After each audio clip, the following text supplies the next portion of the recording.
ভাবুন তো, একজন বাবা নিজের সবচেয়ে প্রিয় সন্তানকে নিজের হাতেই কুরবানি করতে প্রস্তুত। এটা কি সম্ভব? এটা কি শুধুই একটি গল্প, নাকি এমন এক বাস্তব ঘটনা যা মানুষের ঈমান, ত্যাগ আর ভালোবাসার সংজ্ঞাই বদলে দিয়েছে? আজ আমরা জানব সেই হৃদয় কাঁপানো ইতিহাস, কুরবানির প্রকৃত গল্প। কুরবানির ইতিহাস শুরু হয় মহান নবী হজরত ইব্রাহিম আলাইহির জীবন থেকে।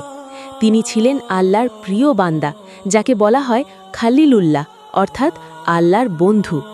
অনেক বছর দোয়ার পর আল্লাহ তাকে দান করেন এক পুত্র, হজরত ইসমাইল আলাইহি। স্বাভাবিকভাবেই এই সন্তান ছিল তার জীবনের সবচেয়ে প্রিয় সম্পদ। কিন্তু একদিন একটি স্বপ্ন। হজরত ইব্রাহিম আলাইহি দেখলেন তিনি তার প্রিয় সন্তানকে আল্লাহর রাস্তায় কুরবানি করছেন।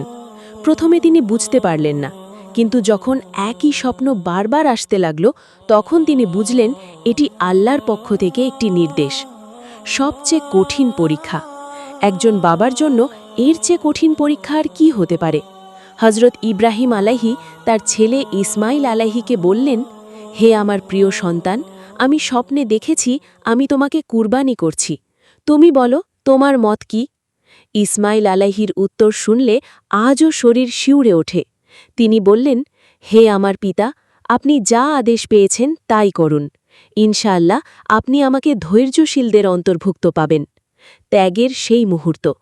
তারপর শুরু হল সেই ঐতিহাসিক মুহূর্ত। হজরত ইব্রাহিম আলাইহি চোখ বেঁধে তার প্রিয় সন্তানকে শুইয়ে দিলেন, যেন নিজের মায়া বাধা না হয়ে দাঁড়ায়। তিনি ছুরি চালালেন। কিন্তু কি আশ্চর্য, ছুরি কিছুই কাটল না।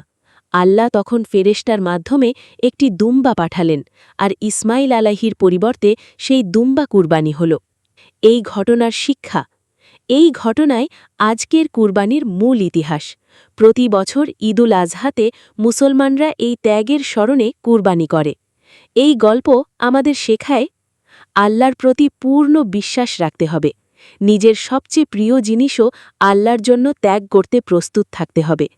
প্রকৃত ভালোবাসা হল আল্লাহর সন্তুষ্টি অর্জন। কুরবানি শুধু পশু জবাই নয়, এটা আমাদের অন্তরের কুরবানি। আমাদের অহংকার, লোভ, খারাপ অভ্যেস এসব কিছু আল্লাহর জন্য ত্যাগ করার নামই প্রকৃত কুরবানি। আপনি কি মনে করেন আমরা আজও সেই ত্যাগের শিক্ষা ঠিকভাবে পালন করছি? কমেন্টে আপনার মতামত জানাতে ভুলবেন না।